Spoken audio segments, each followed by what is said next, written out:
experimentar esta nueva propuesta, que en realidad también surge un poco de, de los comentarios de las chicas de la ronda anterior, que se reenganchan con los cuentos, que quieren contar, y una anciana ya había cuentos, vamos a investigar un poco de esto. Y bueno, acá estamos. Vamos a ir metiéndonos así de a poquito en este mundo mágico, que tenemos como pionera a Marielu von Franz, que un poquito les contaba hoy cuando hice la publicación, que ella se dedicó al análisis de cuentos de hadas y también bastante a la alquimia.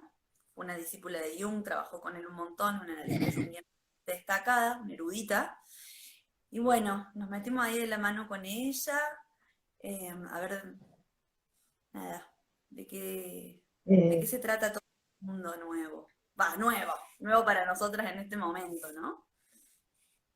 Sí, porque suena como, viste, las que nos invitaban a hablar de los cuentos de hadas en función de que escucharon tantos mitos. Yo creo que ese fue el disparador, al escucharnos los mitos que trabajamos en el viaje heroico y la asociación que hacemos con los cuentos. Bueno, también trabajamos algunos cuentos en el viaje. Se entusiasmaron mucho, pero el punto es que no se trata solo de contarles el cuento, de la mano de Von Franz, que es una erudita, ¿viste? Bueno, de las junguianas,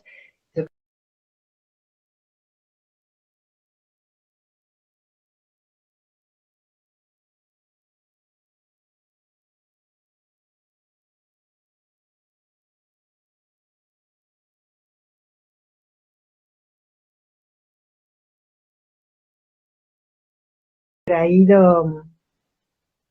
Ay, ¿me escuchás, Cande? ¿Sí? Porque vos te me vas.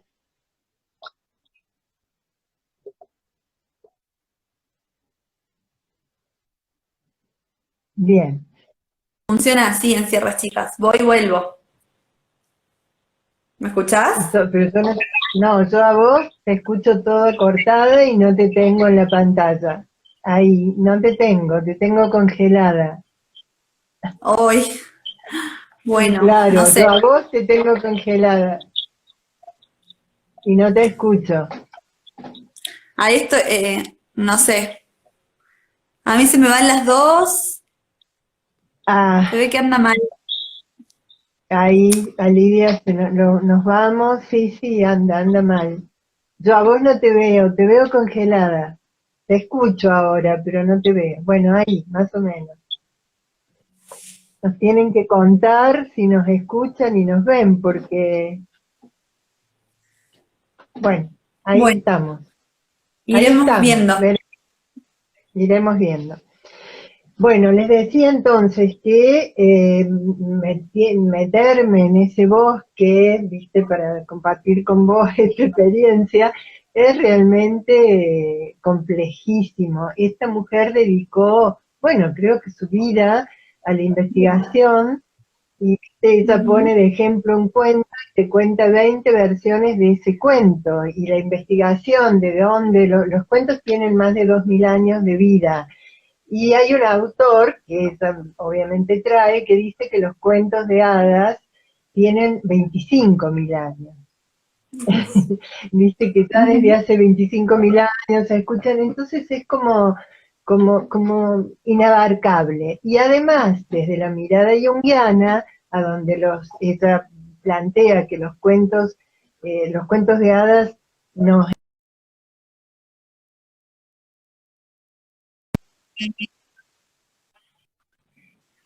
Y sabemos que el inconsciente colectivo lo que vive como proceso psíquico, como estructuras psíquicas, son los arquetipos.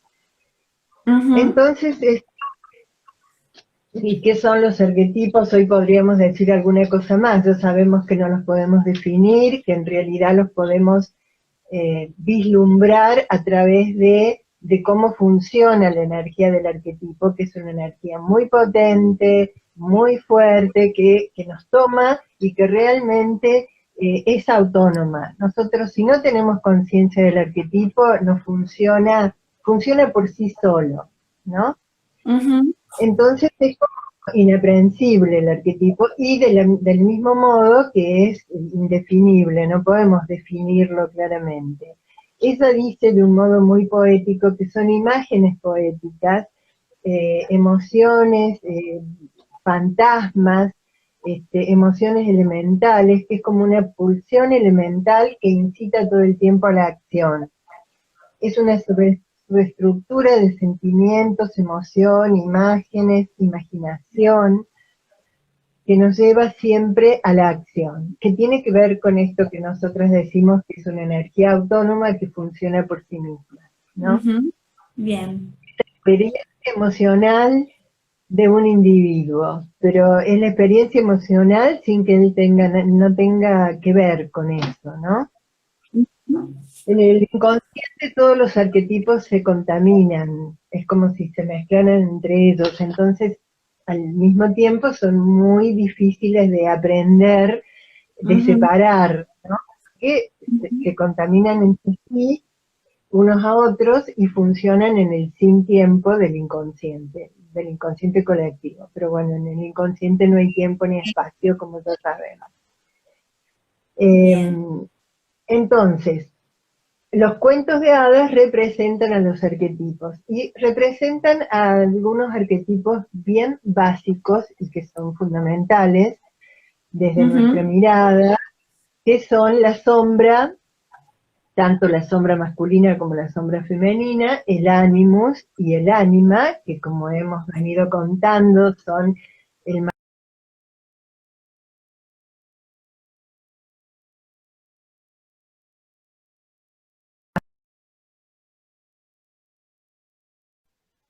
Me fuiste. Y estás ahí.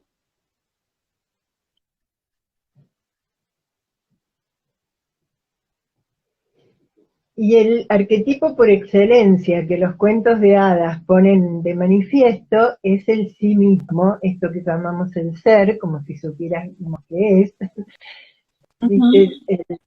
El ser, el centro,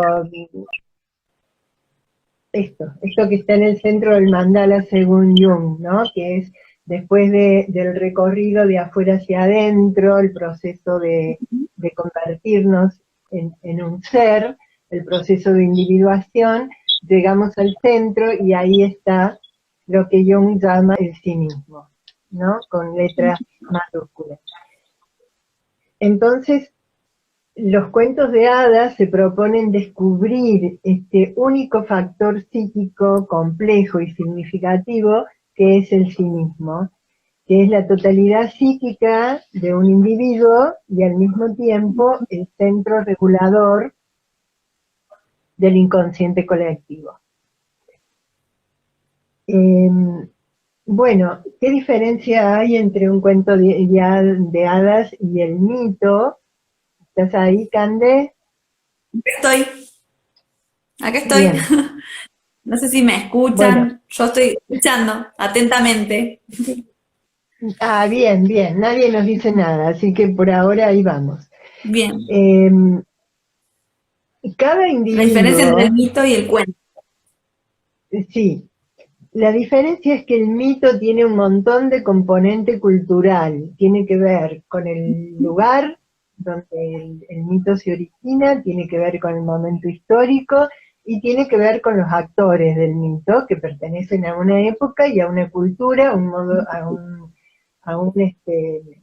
código de creencias determinado Ujú. y modo de una convención determinada para funcionar.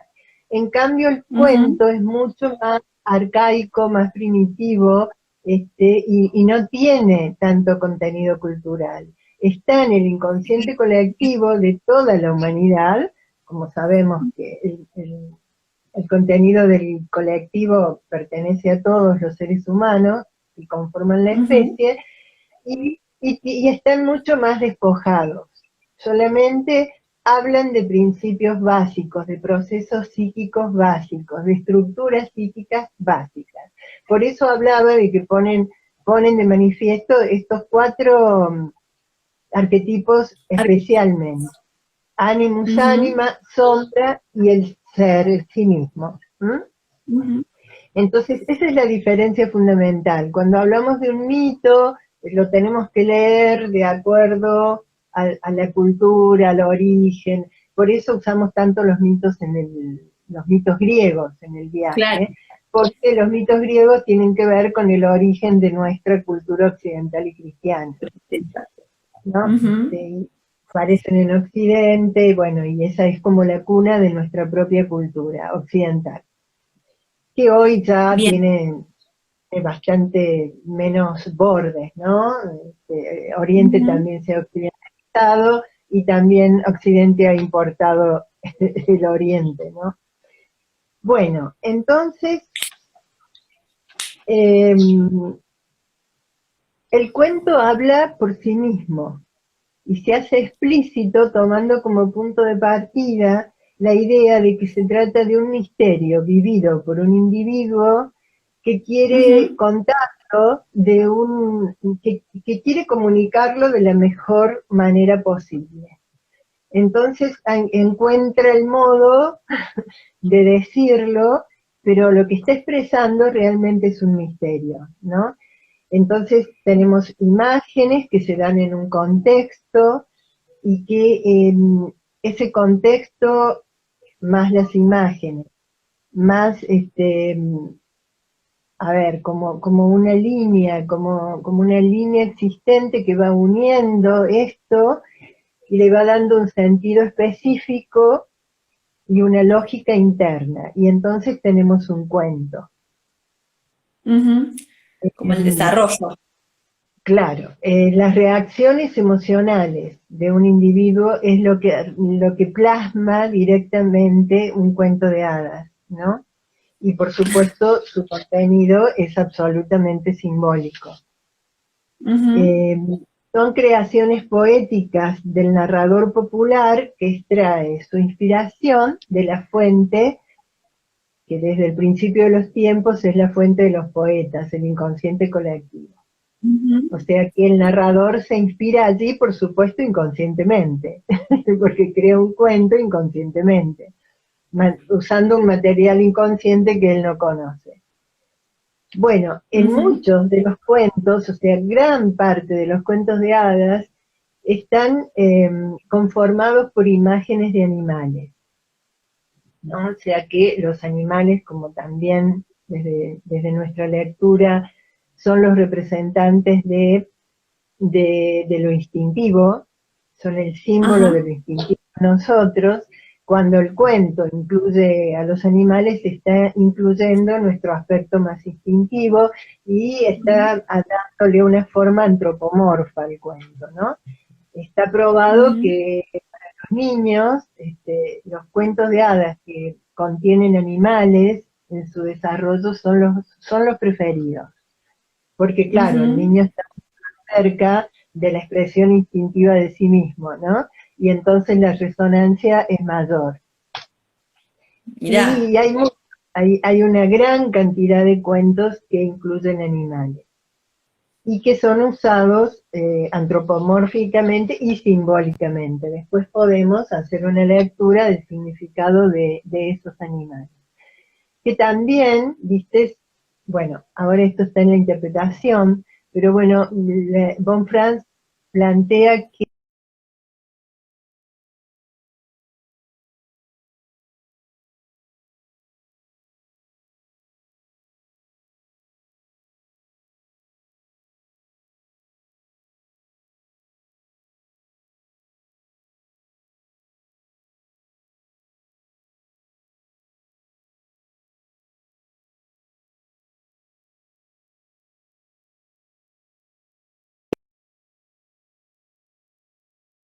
me están escuchando, ahí volviste, ahí volviste. Acá estoy. Bueno, me quedé en que hay que ampliar al máximo cada una de las partes del cuento, Supongo que acá ahora vamos a empezar a contar un poco cómo es que la autora propone interpretarlos, poder leerlos, Es ¿no? lo Como que sigue. esto, bien, Eh, estoy, ¿Cómo? te escucho. Bien, entonces, lo que primero plantea para la interpretación, dejando bien claro que la interpretación no es la verdad revelada, es una, ella empieza todas las interpretaciones con el me parece que, es como si contara otro cuento, ¿no? Me parece que, y plantea que hoy, para nosotros, contar historias es interpretarlas, desde lo psicológico, lo simbólico, lo psíquico que Ujú. antes de este tiempo lo que se hacía era contar el cuento. Ahora interpretamos el cuento y que sin duda dentro de algún tiempo lejano, cuando se lean estas interpretaciones, van a reclamar de que no fueron la verdad revelada, porque seguramente habrá otras nuevas. Yo hoy Bien, pensaba, ¿no? Cuando yo diga que el cuento que les voy a contar hoy, como para no dejarla sin cuento, empieza por supuesto con que había un rey y su hija bellísima, una princesa. Decía, uy, ¿cuántas van a patalear con que diga que había un rey y una princesa?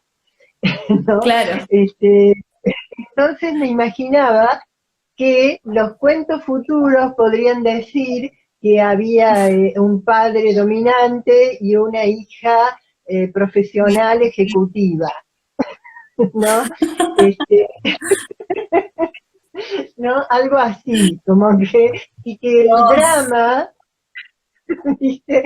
Entre el ánimos y el ánima y de toda la cosa que se extrae de ahí, del rey y la princesa, también son los mismos para estas dos imágenes, que será un cuento dentro de algunos siglos, ¿no?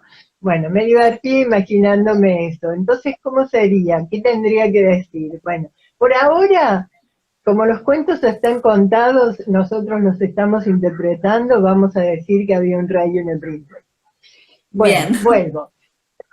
Entonces, la primera parte, lo primero que tenemos que hacer, además de dejar clara que la interpretación es un me parece que, eh, es mirar que los cuentos no están situados en ningún tiempo ni en ningún espacio, que ujú, realmente trabajan con el tiempo y el espacio del inconsciente, donde no hay tiempo, es como vos escribías hoy y veíamos de la Barili que los cuentos empiezan con el érase una vez, allá hace mucho tiempo, en un tiempo muy lejano, cuando la Tierra era, no era, o sea, empiezan en el sin espacio geográfico y sin tiempo.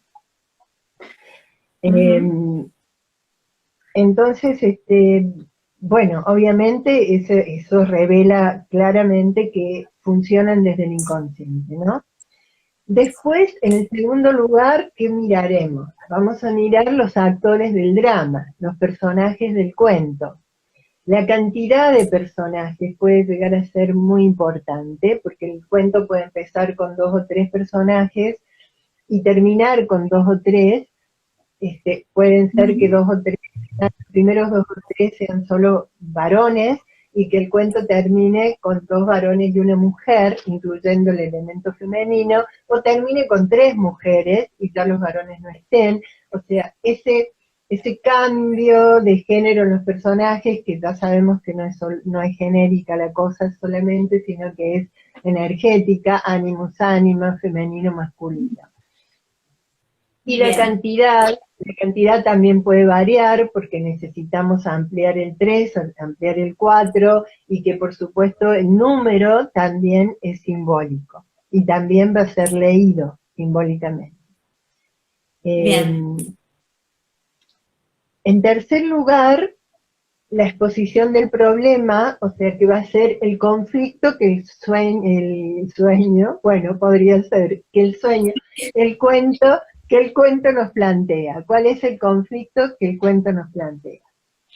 Que por supuesto desde la interpretación va a ser un conflicto psicológico, ¿no? Ujú. Para nosotros va a ser un conflicto psicológico. Después viene como el punto más álgido, que ella llama peripateia, que tiene que ver con el momento álgido, con la traducción del latín, ¿no? Peripateia, que es el punto donde se resuelve el problema, donde hay mucho más energía, donde la máxima tensión se puede leer ahí, y a partir de ahí empieza a decaer para después terminar, concluir, ¿no? Claro, porque después de la máxima tensión, esto decae y va al desenlace final. El desenlace final puede ser un final bien explícito, con el colorín colorado, ¿viste? O se casaron y fueron muy felices y comieron perdices, o puede ser un sin final, que se acaba, y se acaba ahí, se murió, el personaje se muere y queda ahí. En los más antiguos, en los más primitivos, no había un final explícito y después había como un rito de salida, ¿no? El contador del cuento decía, bueno, y el fulano muere y yo vengo aquí ahora a llorar con ustedes su muerte. Y ese era como un ritual de salida, donde él se incluía y incluía a los oyentes y lo traía a este momento, al cuento, ¿no? Bueno, después están los que tienen un final cerrado, pero siempre hay un desenlace. Bueno, en medio de este desarrollo de la interpretación, von Franz nos pide encarecidamente que hay que ampliar, ensanchar el tema que nos plantea el cuento, recogiendo la mayor cantidad de versiones análogas a la versión del cuento, ¿no? Motivo por motivo, pedacito por pedacito, contenido por contenido. Por eso no es para nada, para nada contar un cuento, ¿viste? Bueno. Pero no cualquiera cuenta un cuento. No. Claro, porque tampoco es que los cuentos se arman así, ¿no? Tienen todo un proceso, porque vienen de donde vienen y expresan simbólicamente a este contenido psíquico que es el más potente y el menos posible de aprender, que es el arquetipo. Entonces, traducir esta historia ampliada a un lenguaje psicológico es lo que ella llama interpretación. Porque después que hemos recorrido el cuento y hemos sacado todos estos elementos, le damos, lo traducimos a un lenguaje psicológico. Y por supuesto, una vez hecha la traducción, volvemos a decir que esta no es la verdad absoluta, que es la manera que tenemos hoy de contar historias. Y que contamos la historia hasta donde podemos.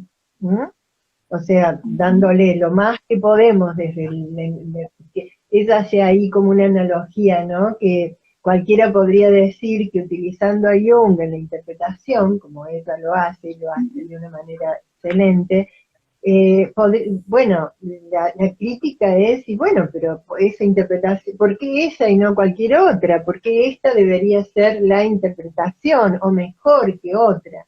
¿No? Bueno, por supuesto que ella argumenta, científicamente podríamos decir, que es la que más se acerca, porque bueno, claro, obviamente, bien los arquetipos, el arquetipo era un concepto anterior a Jung le da forma y es como que los redescubre en esto que después él da a llamar el inconsciente colectivo, porque encuentra el arquetipo en el inconsciente de todos sus pacientes, y en toda su investigación, que también sabemos que fue como absolutamente amplia, completa, profunda. Y por supuesto, la mayor investigación la hizo sobre sí mismo, ¿no?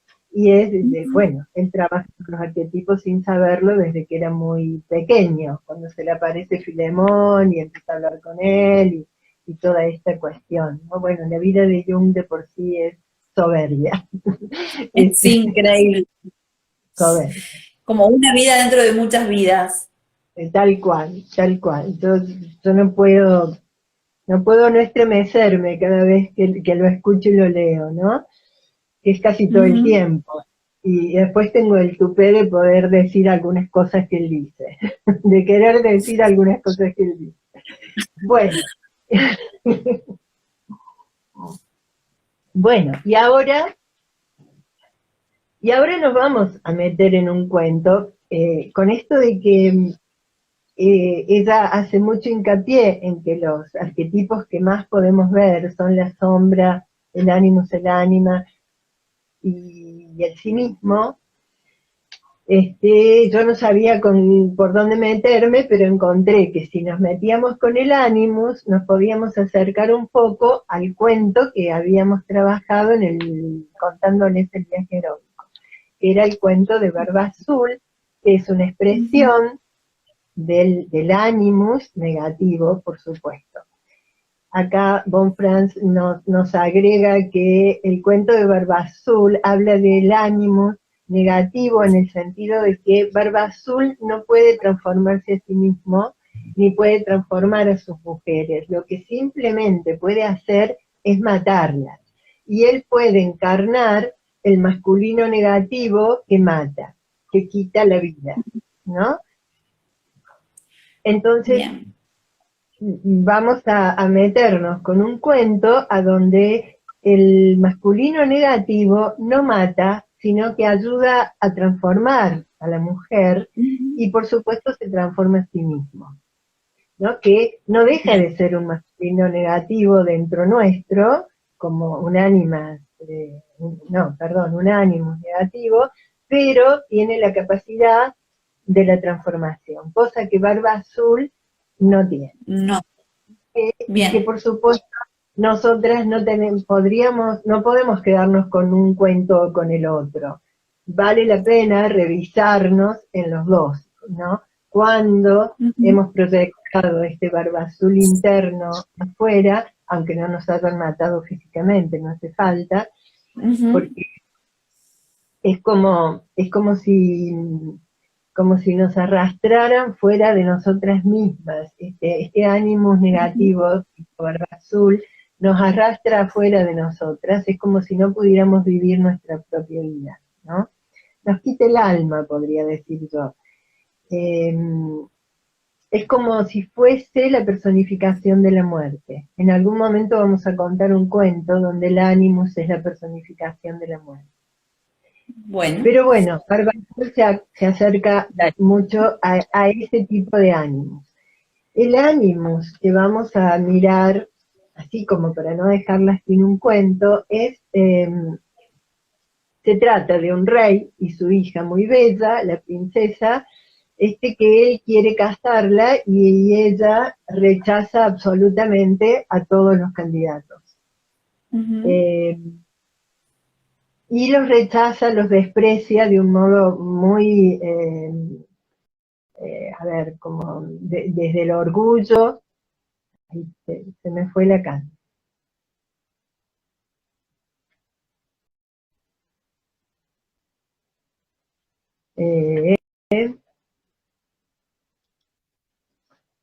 Volviste, volviste. Bien, entonces, los rechaza del peor modo posible.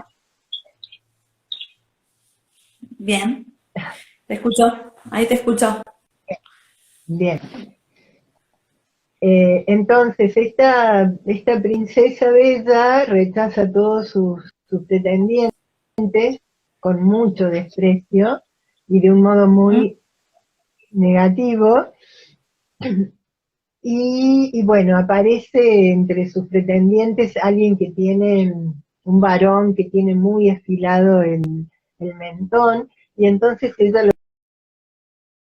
lo muy y también lo se harta de esta actitud, y decide que él va a decidir. Él se casa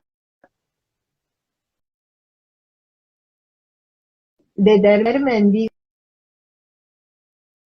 que cruce por el castillo y que pase por ahí, y que tiene que ser el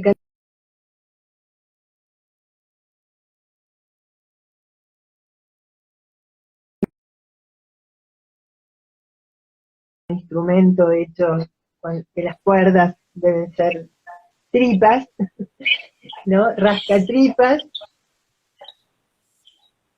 que bueno, pasa, dale. Volví. No sé qué pasó, pero me engancho como vengo. Por ahí creo que me voy y después vuelvo. Así que me parece que es mi internet.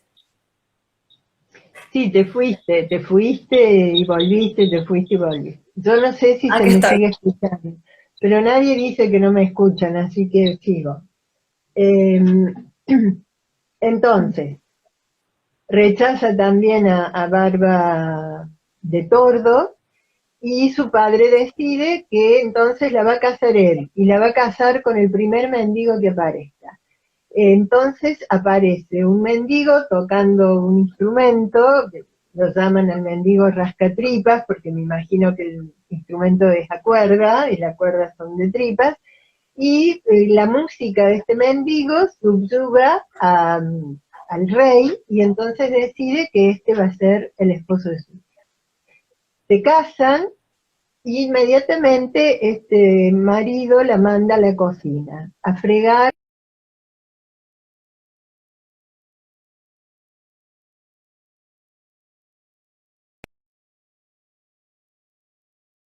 Entonces le cambia la actividad a que teja cestos, que se dedique a tejer y que haga cestería. Ella tampoco puede hacer esto bien y entonces le cambia la actividad por hilar lana, la pone a hilar y tampoco puede hacer esto. Entonces la manda a vender tinajas de cerámica, de barro, a una feria popular, ¿no? En medio del pueblo. Ella va a hacer esta actividad y entonces en algún momento pasa un soldado y tira tira su puesto de venta de cerámicas y rompe todos los cántaros. Entonces, bueno, ahí ya, viste, el marido enfurece también, no es posible, la llama inútil, nada puede hacer, entonces la manda al castillo, a un castillo vecino, para que ella trabaje en la cocina del castillo vecino. Bien. Bueno, una noche se celebra una boda en el castillo vecino y ella espía por una rendija de la puerta, se asoma al baile, a la fiesta, y bueno, queda como, empieza como a recordar que ella era la hija del rey, pero está ahí, y entonces el príncipe que está a cargo de la boda la invita a bailar. Ella se ruboriza, siente una vergüenza muy espantosa y corre, y entonces de sus bolsillos cae comida que los otros sirvientes habían puesto en su bolsillo porque ella siempre tenía hambre y no le daban de comer lo suficiente. Entonces se le cae la comida, ella tiene cada vez más vergüenza y entonces igual este príncipe la persigue hasta que la encuentra y le cuenta que él en realidad es Barba de Tordo, que se había disfrazado de mendigo para poder desposarla y que había sido elegido por su padre, pero que es él. Y que en realidad él hace eso con ella para que ella aprenda. Parece como el reto. Y ahí termina el cuento, ¿no? Y así termina el cuento. Bueno, imaginémonos que cada actividad que el marido le da, primero la cocina, después el tejido de la cestería, después la hilar y después eh, echarla del castillo y humillarla profundamente trabajando en la cocina de otro rey y que le tengan que poner comida y demás, son todas actividades femeninas que él le roba, que el Animus nos roba y que solo nos la puede devolver después que, bueno, en el viaje este es el camino, ¿no? O sea, salirnos, en este caso, de la soberbia, del orgullo, de la sombra, porque como aquí podemos ver, los arquetipos se entremezclan, ¿no? También hay algo de sombra femenina, de sombra en la doncella, y por supuesto este ánimus, el ánimus y la sombra en nosotras siempre están como entremezclados, es difícil separarlos, porque como el ánimus es negativo y nos conecta con los Claro. celos, con la envidia, ¿viste? Con la ambición, con esta actitud, bueno, hija vivía sola con el padre. Acá el primer ánimus es el padre, por supuesto, ¿no? Es el padre Claro. introducido.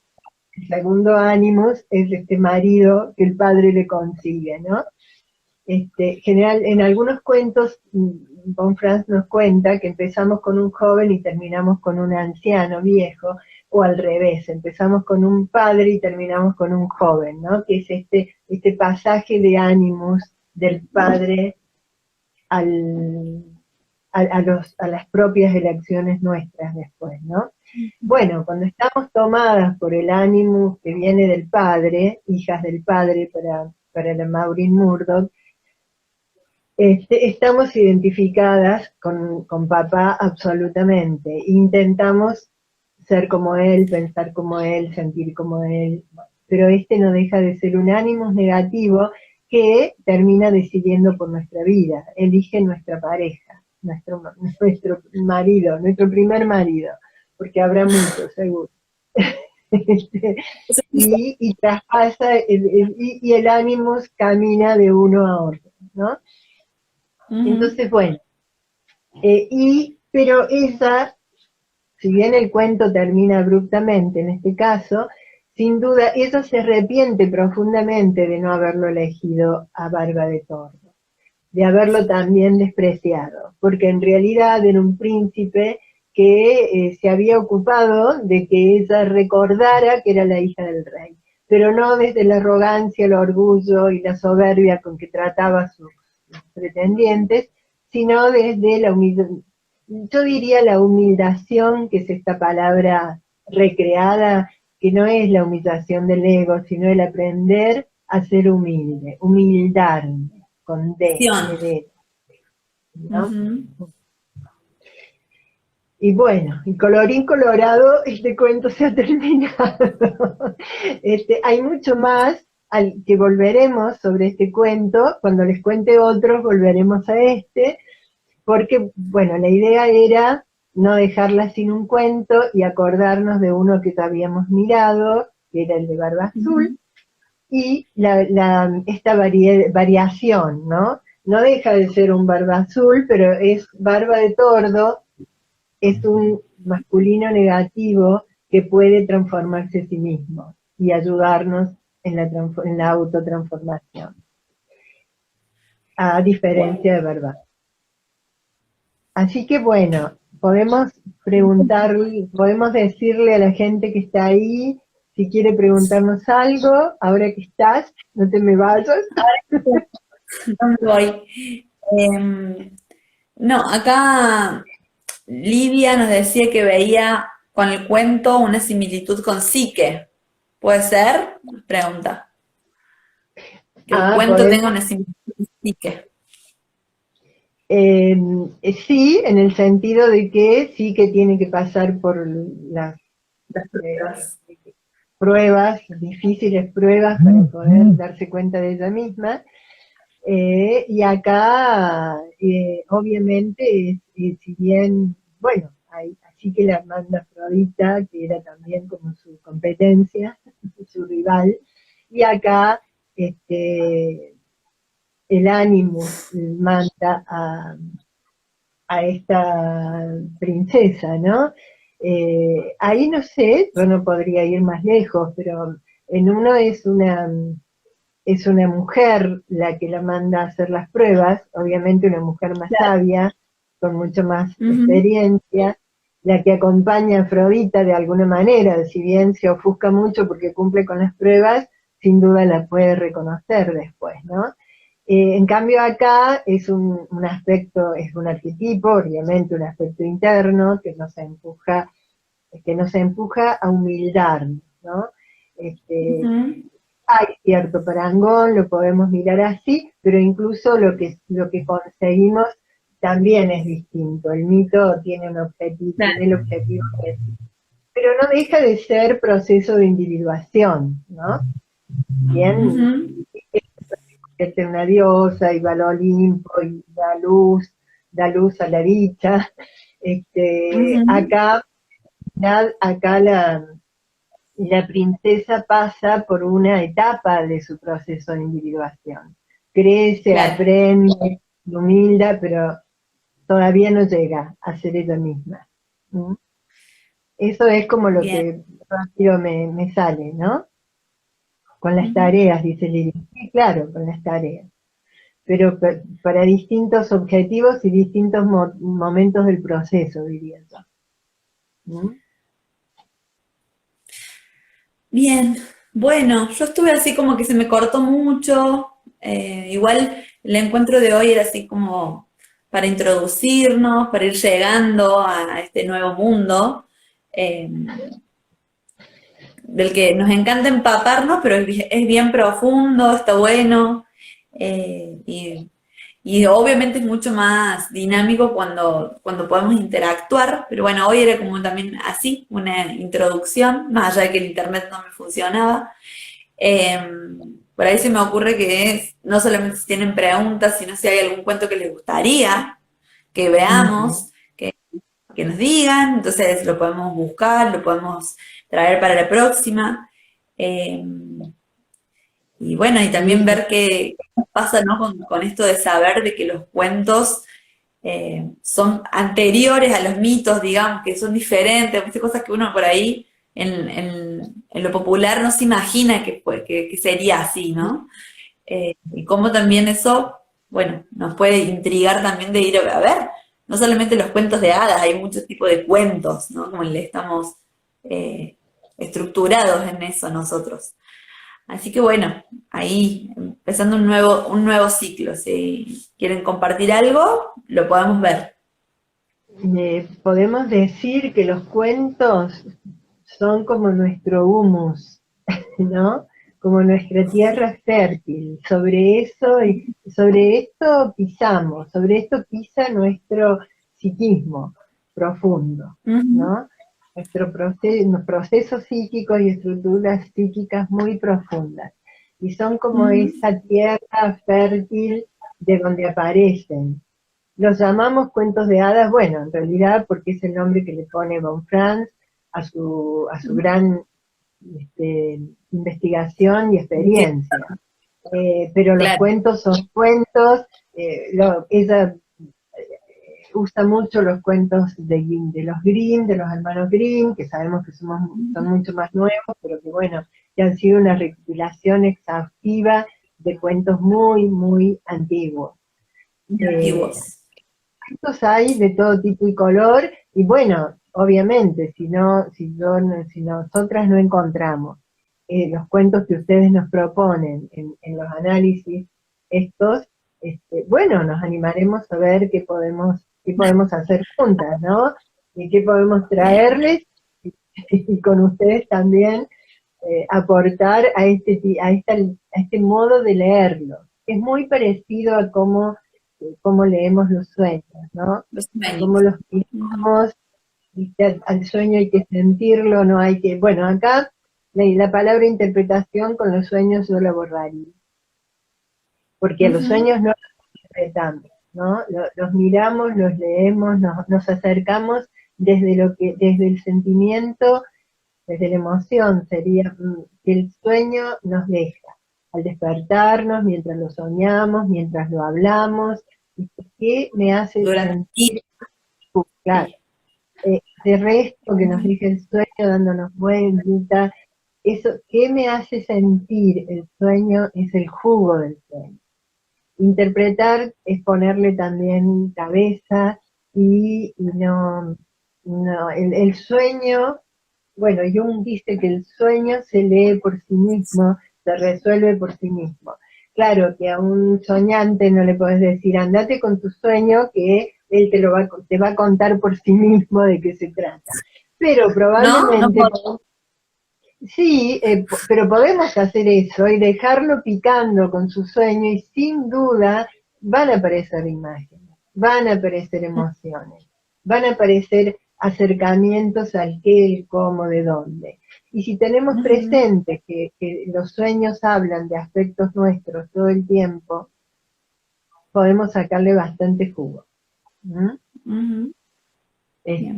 Pero generalmente el soñante va a decir, sí, bueno, pero pero decime qué me quiere decir, cuál es el mensaje, porque por otro lado es un mensaje muy explícito. Entonces, bueno, ¿qué me quiere decir el inconsciente? Bueno, podemos usar todos los recursos, igual con los cuentos. ¿Qué Con dice los cuentos lo ahí? mismo. Algo Livia dice, de... a mí me gustaría en los clásicos que están siendo muy cuestionados desde el feminismo. Sí, claro, claro, sí, las princesas y los reyes. Bueno, eso, podemos Eso ver. también es interesante, ¿no? Porque pareciera como si cierta cosa se fuese a perder, ¿no? Yo te escuchaba hace un rato en esto que te pasaba, que pensabas temprano, uy, ¿cómo será de acá a un tiempo, ¿no? Y Claro. mientras vos pensabas todo eso, yo pensaba, mientras tanto, que lo simbólico seguirá siendo lo simbólico. Entonces, donde hay algo que el nombramiento, la palabra o lo intelectual, la interpretación, se nos escapa con eso, ¿no? O sea, más allá de que haga ruido y que no nos parezca que no, resuena en ciertos lugares que siguen siendo arcaicos y profundos, y bueno, es probable que nunca pierdan su efecto, ¿no? De hecho, tienen 25.000 años, qué sé yo, no sé, algo va a seguir sucediendo con los cuentos. Eh, pero Sí, bueno, sí, claro, cambia la cultura, cambian las formas, ¿no? Los valores, no sé si los valores, sino como de la forma en la que se está viviendo. Pero apunto que lo simbólico sigue su curso, ¿no? Lo que es el, sigue generando efecto. el Entonces, bueno, punto por ahí las es, críticas, sí, sí, perdón, dale, digo, las críticas culturales de agenda, las críticas del momento, bueno, sí, dicen de lo que está pasando también, pero es una comprensión sesgada tal vez, ¿no? Como porque apuntan hacia otra cosa, lo simbólico va hacia otra cosa más profunda que de toque a lo mejor no podemos ver, que es una invitación justamente a revisarnos, por ejemplo. lo que se supone que no cambia, no es que no va a cambiar, sino que no cambia y no viene cambiando, son la imagen arquetípica. Por eso yo Claro. quería este cuento que tenía que ver con el Animus, donde, claro, un rey y una princesa, pero no importa si le decimos rey o princesa, porque el símbolo padre, hija y todo lo que pasa en ese vínculo Ujú. desde lo psíquico profundo, eso de hecho no viene cambiando entre los reyes, las hijas y las hijas de las hijas del padre hoy. Entonces, en ese sentido, es como instantáneo, esta crítica a los cuentos, ¿viste? Y los cuentos no hacen nada más que hablar de la dependencia femenina, del amor romántico, de los mitos que también nos tienen atadas. Entonces, si nos remitimos a lo simbólico, es absolutamente formal, decir rey o decir padre, desde mí, por Ujú. supuesto, desde mi modo de mirar, ¿no? Bien. Sí, yo comparto, ¿no? Nos dice Lidia que ella le preocupa que las críticas hacen, a su entender, perder lo simbólico y eso le resulta preocupante. Eh, pero bueno, por eso yo propongo, pienso en relación a esto, de que la crítica, por ejemplo, en este momento la crítica, me voy a meter en un terreno medio áspero, pero en este momento la crítica también se estaría haciendo desde una polaridad psíquica, desde un modo de ver sesgado donde lo femenino sigue estando en sombra, donde no sabemos nada sobre eso, entonces se sigue polarizando, no se comprende, digamos. Entonces, lo simbólico sigue estando en sí mismo, digamos. O sea, la crítica parcial, es una crítica intelectual, no sé, del momento, epocal, si se quiere. Mm. Eh, No sé, no tengo ni idea. Esto que decís es perfecto. Yo no tendría tanto miedo de que se pierda lo simbólico por este tipo de, de cuestionamientos. Es muy difícil porque esa es la propuesta nuestra, meternos con las imágenes del inconsciente, donde están las respuestas, y ahí van a seguir estando las respuestas, sin ninguna duda. Ujú. Entonces no hay nada que se pueda perder. Lo mismo, el arquetipo no se puede perder. Pero por otro lado, voy a meterme en el mismo terreno tuyo, más barro en los pies. Esa crítica está hecha desde nuestro ánimos negativo proyectado en el afuera. Negativo y herido, por eso lo llamamos negativo, porque está herido, porque la crítica está hecha desde el autoritarismo, rigidez, eh, frialdad, viste, racionalidad eh, rigidizada, digamos, ¿no?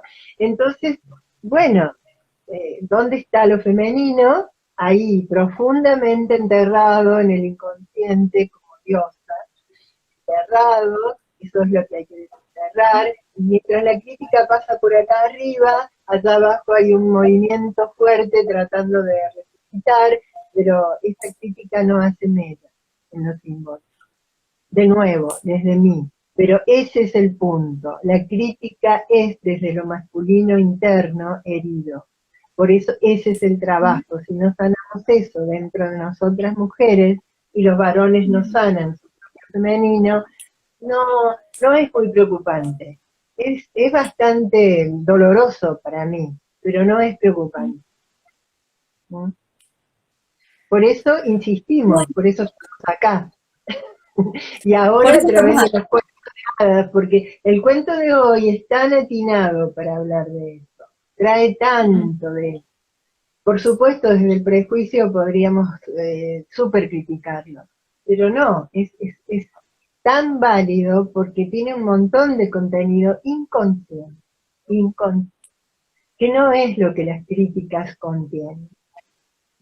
claro, sí, que bancarse también que no comprendemos el lenguaje de la misma forma que pensamos. O sea, el lenguaje del inconsciente no nos habla de una forma lineal, racional, Lógica. lógica.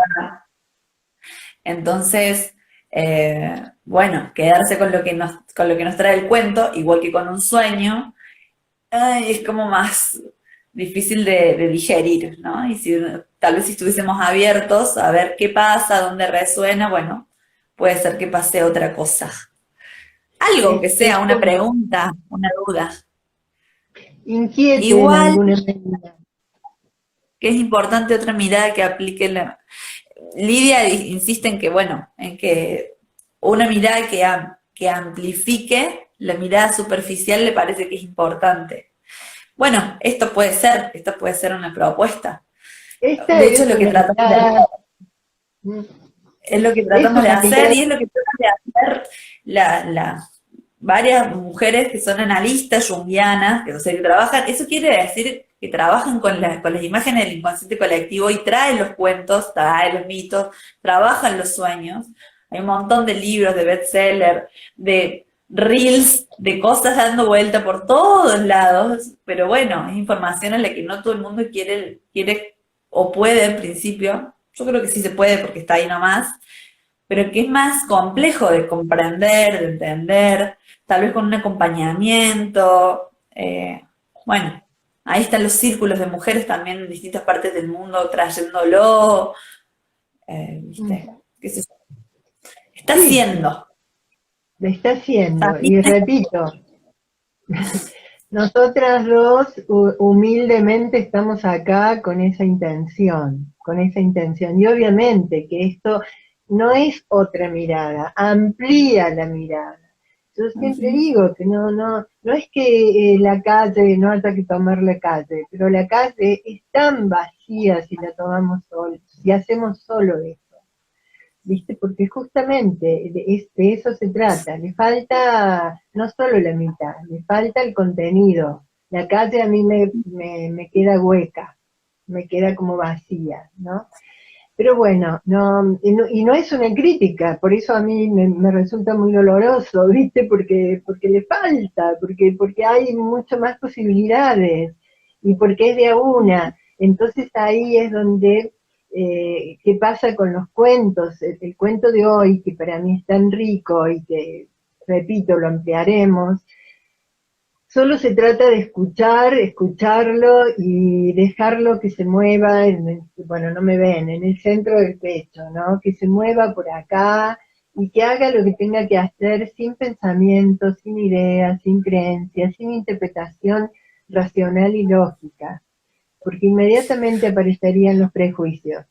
Es como, a ver, ¿qué me resuena del cuento? ¿Y qué no me resuena del cuento? Lo que no me resuena seguro que es lo que más tiene que ver conmigo. Entonces, ese es el punto, ¿no? Y esa es la invitación. Por supuesto, el viaje es un trabajo real, un trabajo que se puede hacer, a la que de nuevo invitamos, porque estamos transitando un viaje a través de la plataforma Meet, pero estamos por empezar otro siempre, u otros, entonces como termina siendo un trabajo al que podemos acceder, bueno, allí vemos qué pasa con esto. No sé si haremos algo con los cuentos, capaz que después hagamos el taller de los cuentos de hadas. ¿Por qué no? Estaría, ¿Por qué no? estaría Estaría bueno. Pero bueno, por ahora vamos a transitar unas cuantas interpretaciones desde Von Franz de los cuentos, porque son un aporte muy rico que hace a esta mirada ampliada que Lidia pide. Ujú. ¿Hay más? María Eva me dice que es exacto el cuento, nos lleva más profundo a mirarnos más finitos, me pareció muy bueno. Gracias, María Eva. Contigo. Bueno, eso. Eso. Veremos cómo seguimos. Sí, taller de ¿Seguimos? cuentos, lo dice también. Veremos cómo seguimos, si seguimos, de qué forma seguimos. A ¿Seguimos? nosotros nos ¿Seguimos? encanta Seguimos. encontrarnos acá. Seguimos. Hoy estuvo aquí medio interrumpida, yo iba y venía, pero estoy acá.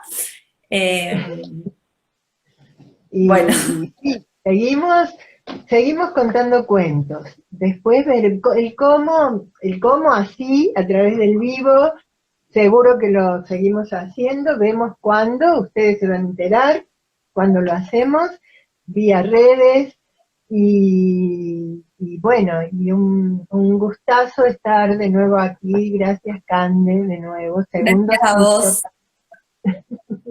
Y gracias a Bueno, todas las que estuvieron por ahí, a todos, y bueno, nos volvemos a encontrar pronto. pronto. Bueno, gracias a Pronto, todos pronto. y un abrazo. Beso inmenso, gracias. Chau, chau. Chao. Chau.